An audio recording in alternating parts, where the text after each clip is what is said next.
Polling खत्म हो गई है, लेकिन बीजेपी और ममता बनर्जी के बीच जुबानी जंग और तेज हो गई है। बीजेपी ने नंदीग्राम से ममता बनर्जी की सबसे बड़ी हार का दावा किया। प्रधानमंत्री ने कल अपनी चुनावी रैली में ममता बनर्जी पर कटाक्ष करते हुए सवाल किया था कि क्या वो किसी दूसरी सीट से भी चुनाव लड़ने जा रही हैं, जिसके बाद टीएमसी की तरफ से पलटवार किया गया। टीएमसी की तरफ से नंदीग्राम में जीत का दावा करते हुए 2024 में वाराणसी से पीएम मोदी को ममता बनर्जी की तरफ से चुनौती देने का दावा तक कर दिया। दरअसल कल चुनावी रैली के बीच अलुवेड़िया की रैली में प्रधानमंत्री ने ममता बनर्जी पर कटाक्ष करते हुए दावा किया कि हार के डर की वजह से ममता बनर्जी अंतिम चरण के चुनाव में किसी और सीट से मैदान पर उतरने की खबरें आ रही हैं। आखिरी तबक्का जो है उसके चुनाव के नामांकन अभी बाकी है। जरा बताइए ये अफवाह में कितनी सच्चाई है।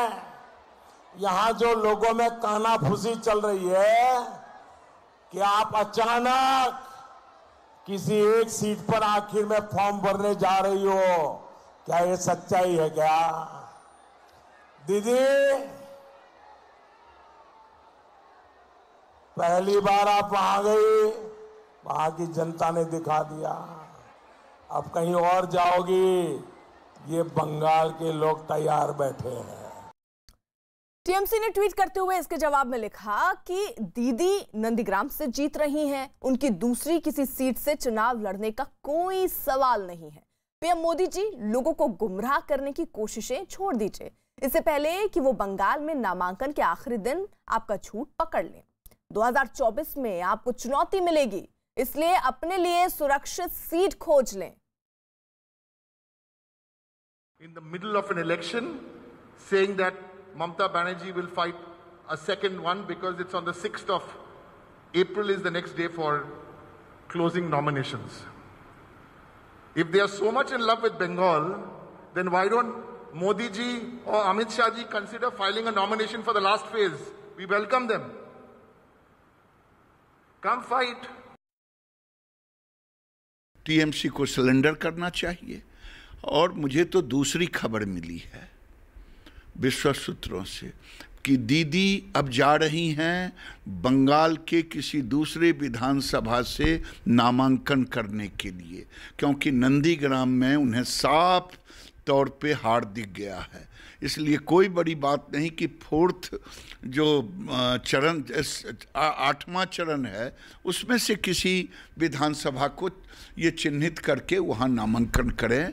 ये हार के डर से ये काम करने जा रहे हैं। टीएमसी सांसद महुआ मित्रा ने भी बीजेपी पर निशाना साधते हुए ट्वीट किया और लिखा कि दूसरी सीट से लड़ेंगी। पीएम मोदी ने ममता बनर्जी को जगा दिया है। हाँ प्रधानमंत्री जी, वो लड़ेंगी और दूसरी सीट वाराणसी होगी, इसलिए आप अपने हथियार तैयार कर लें। यानी अमित सिंह यहां पर सीधे सीधे ममता बनर्जी ने लड़ाई बंगाल से शिफ्ट करके बनारस कर दिया और ये कहा कि आप अपनी सीट बचा कर रखिए, क्योंकि अगली सीट जब वो लड़ेंगी दूसरी, वो तो बनारस होगी। जी हाँ, बिल्कुल। जिस तरीके से प्रधानमंत्री ने उलबेरिया के रैली में कहा, वो दोपहर में ही रैली में कहा जिस वक्त शुभेंदु अधिकारी के काफिले पर हमला हुआ था, ठीक उसके बाद ही उलबेरिया में रैली थी। और उस समय कहा था प्रधानमंत्री ने कि हो सकता है जो खबरें आ रही हैं कि ममता बनर्जी जो है वो दूसरी कोई विधानसभा सीट से भी चुनाव लड़ सकती हैं। तो इसके बाद, इसके तुरंत बाद सबसे पहले टीएमसी के जो आला बड़े नेता थे, उन्होंने एक मैसेज सभी लोगों को दिया कि ममता बनर्जी किसी और सीट से नहीं लड़ने वाली है, क्योंकि वो कंफर्टेबली वो नंदीग्राम से जीत रही है। और उसी के बाद ये राजनीति यहाँ पर तेज हो गई और फिर टीएमसी की तरफ से दावा किया गया कि 2024 में वाराणसी से प्रधानमंत्री नरेंद्र मोदी के खिलाफ ममता बनर्जी वहाँ से चुनाव लड़ेंगी और प्रधानमंत्री वहाँ पर देखे अपनी पूरी रणनीति बनाए, क्योंकि ममता बनर्जी वहाँ से चुनाव लड़ने वाली है। खैर, ये आरोप प्रत्यारोप लगातार जिस तरीके से प्रधानमंत्री ने उलबेरिया में कहा, उसके बाद ही ये जुबानी जंग एक तरीके से शुरू हो गया था। लेकिन फिलहाल जो खबरें आ रही हैं, जो टीएमसी के जो बड़े नेता हैं वो साफ मना ठीक है। रहिए जरा साथ देखिए, पश्चिम बंगाल में बीजेपी ने तीसरे और चौथे चरण के चुनाव प्रचार को और तेज कर दिया है।